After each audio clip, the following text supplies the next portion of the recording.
આવે હવે એક ખાલી જોક કહું છું એટલે જે રિયા હોય ને ખાવાના શોખીન હોય એ માથે ન લેતા જેને ખાવાનો શોખ હોય જમવાનો બરાબર એને હું તો કહું બને ત્યાં સુધી એને ઉપવાસ ન કરાય કે બાધા ન લેવાય કારણ કે પછી મન રીએ નહીં. હવે એવી એક વાત કરું તમને, એક ભાઈ શોખીન ખાવાના અતિશય શોખીન, હવે એને બાધા લીધી.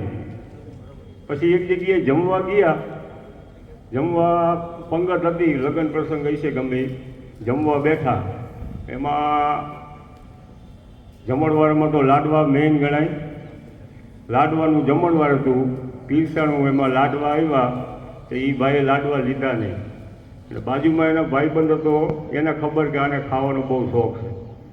પછી જમવાનું ચાલુ થયું એટલે ઓલે લાડવા ન લીધા તો ઓલો કે કેમ લાડવા ન લીધા? એ કે મારે બાધા છે. અરે કે લાડવા એટલે લાડવા, અહીંયા ઢોહાના લાડવા આવે, આ લાડવા ન ખાતા એટલે જિંદગીમાં તે કાંઈ ખાધું જ નથી એમ મને લેવો. અને ઓલાના મોઢામાં પાણી આવી ગયું. એટલે લાડવા તો કે આટલા બધા વખાણે, ખાવા તો જોઈશે હો, પણ હવે બાધા લીધી, કરવું શું? એટલે કે નક્કી કરી નાખ્યું લાડવા તો ખાવા જોઈશે. તો કે બાધા રે બાધા કે તું મારી માં, લાડવા માથે મૂકીને કે ભજીયા માથે જા. એમ કરી 500 લાડવા તોડાવી લીધા. તો બાજુવાળાને ખબર, એ કે હા ભજીયા એટલે ભજીયા હો, બાકી ભજીયાની વાત ન થાય. ભગુભાઈ ને ભજીયાની પાસે કાંઈ નહીં. વળી ઓળાનું મને એટલો બધા વખાણ કર્યું, મને ભજીયા તો ખાવા જોઈએ. તો કે બાધા રે બાધા કે તું મારી માં, ભજીયા માથે મૂકીને કે શાક માથે જા.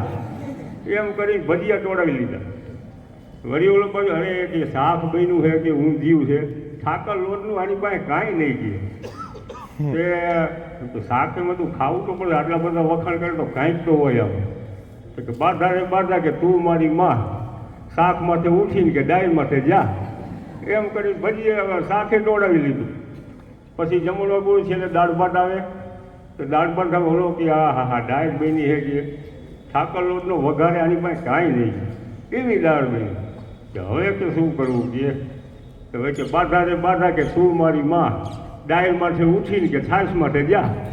એમ કરીને દાળ ભાત ને બધું ખાઈ લીધું. પછી છેલ્લે છાશ આવી.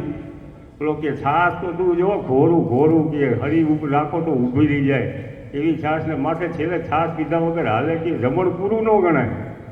તે ઓલો કે હવે છેલ્લે છાશ સારું હું બાકી રાખું. તે કે બાધા રે બાધા કે તું મારી માં, છાશ માથે ઉઠીને પાછી લાડવા માથે જા. એમ કરીને આખું ભાણું તોડાવી લીધું. ખાવાના શોખીન હોય ને એ ગમે એમ કરીને ખાઈ લે.